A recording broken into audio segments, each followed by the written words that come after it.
Ей мұсылмандар, біреу бай болса, біреу кедей болса, біреу ауру, біреу сау болса, біреу есті, біреу есер болса, біреудің көңілі жақсылыққа мейілді, біреудің көңілі жаманшылыққа мейілді. Бұлар неліктен десе біреу, сіздер айтасыздар, Құдай тағаланың жаратуынан яки бұйрығынша болған іс деп. Жә, олай болса, біз Құдай тағаланы айыбы жоқ, міні жоқ, өзі әділ деп иман келтіріп едік.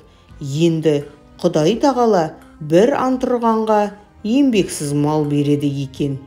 Бір Құдайдан тілеп, адал еңбек қылып, пайда іздеген кісінің еңбегін жандырмай, қатын баласын жөндеп асырарлық та қылмай кедей қылады екен. Ешкімге залалсыз бір момынды ауру қылып қор қылады екен. Қайда бір ұры залымның денін сау қылады екен.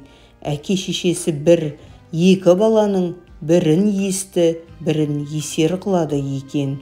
Тамам жұртқа бұзық болма, түзік бол деп жарлық шашып жол салады екен.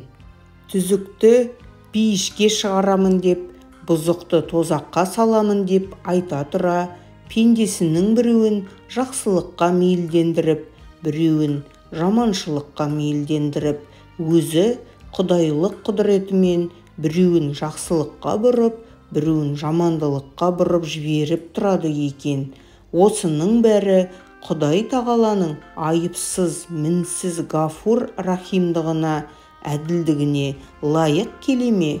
Жұрт та, мүлік те бәрі Құдайдың өзінікі.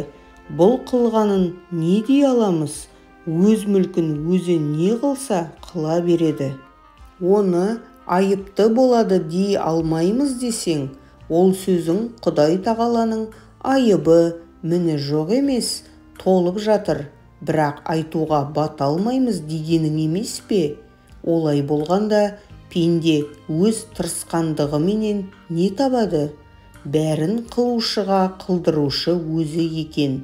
Пендеге өкпелей тұған ешнәрсе жоқ.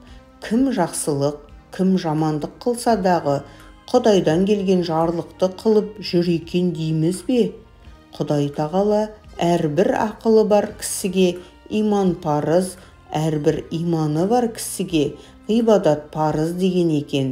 Және де әрбір рас іс ақылдан қорықпаса керек. Жә, біз енді ақылды еркіне жібермесек, Құдай тағаланың ақылы бар кісіге иман парыз дегені қайда қалады?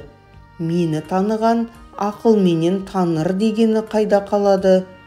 Дініміздің бір жасырын тұрған жалғаны жоқ болса, ақылды оны ойлама дегенімізге пенде бола ма?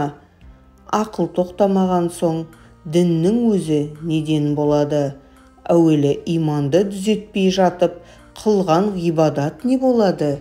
Жоқ, сен жақсылық, жамандықты жаратқан Құдай, бірақ құлдырған Құдай емес. Ауруды жаратқан Құдай, ауыртқан Құдай емес. Байлықты, кедейлікті жаратқан Құдай, бай қылған, кедей қылған Құдай емес деп нанып ұқсаң болар. Әйтпесе жоқ.